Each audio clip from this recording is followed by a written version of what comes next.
From Keene in the Shire, the Liberty Media capital of the world, this is Daryl W. Perry, host of FPP Radio News for Wednesday, September 26th, 2018. Silver is trading at $14.47 per ounce. Gold is valued at $1,198 per ounce.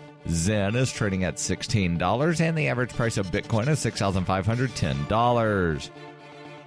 Antiwar.com reports escalations of the Saudi-led war in Yemen, including the attack on the Yemeni port city of Al-Hodeida, has seen the already huge civilian death toll of the war skyrocket, up 164% since June. According to the International Rescue Committee, the month of August was by far the worst of the year, with a single 9-day period leaving nearly 500 civilians killed. They noted that one-third of Saudi airstrikes have hit non-military targets. It is unsurprising that August would be such a particularly deadly month, with Saudi airstrikes early in the month hitting a school bus full of children, killing 51 of them. Saudi officials long maintained that the attack was legitimate, but there was never any question the victims were civilians. This undercuts U.S. and Saudi claims that they are making improvements in targeting to reduce civilian death tolls, and if anything, the U.S. seems to have only claimed that to bypass congressional demands to halt aid.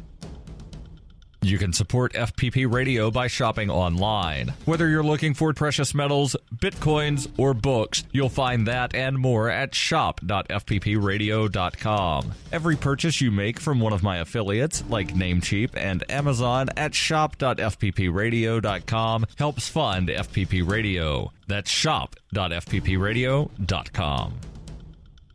UPI reports a former National Security Agency employee was sentenced Tuesday to nearly 6 years in prison for keeping classified information in his home. Ngia Hoang Pho was sentenced up to 66 months in prison and 3 years of supervised release for the willful retention of classified national defense information after he removed massive troves of highly classified national defense information without authorization and stored it at his home in Maryland, according to the Department of Justice. Assistant Attorney General for National Security John C. Deemer said Pho's intentional, reckless, and illegal retention of highly classified information over the course of almost 5 years placed at risk our intelligence community's capabilities and methods, rendering some of them unusable. Pho worked as a developer in tailored access operations at the NSA beginning in 2006 and held various clearances, including top secret and top secret sensitive compartmented information. During his time with the NSA, he worked on highly classified specialized projects and had access to national defense and classified information.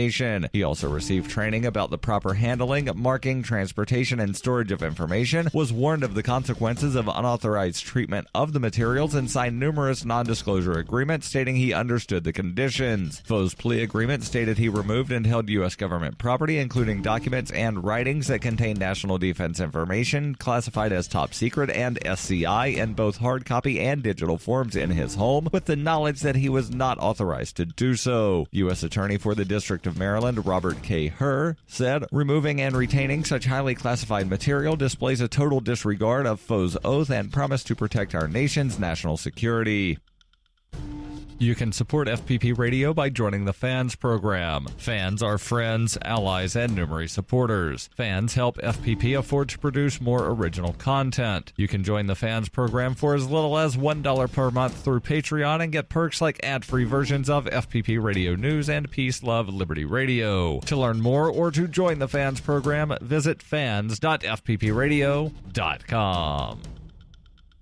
Reuters reports Bill Cosby was marched out of court in shackles on Tuesday after a judge branded him a predator and sentenced him to between 3 and 10 years in prison for sexual assault, capping the downfall of the once beloved comedian known as America's Dad. Cosby was found guilty in April of 3 counts of aggravated indecent assault for the drugging and sexual assault of his one-time friend, Andrea Constand, a former Temple University administrator, at his Philadelphia home in 2004. He is the first celebrity to be convicted of sexual abuse since the start of the Me Too movement, the national reckoning with misconduct that has brought down dozens of powerful men in entertainment, politics, and other fields. Cosby must spend at least 3 years in Pennsylvania prison before he becomes eligible for supervised release, though he could end up behind bars for up to a decade. Montgomery County Court of Common Pleas Judge Stephen O'Neill ordered Cosby to be jailed immediately, denying Cosby's request for bail while lawyers appeal the conviction. He was escorted out of the back of the courthouse with his hands and feet shackled and driven away in a black SUV.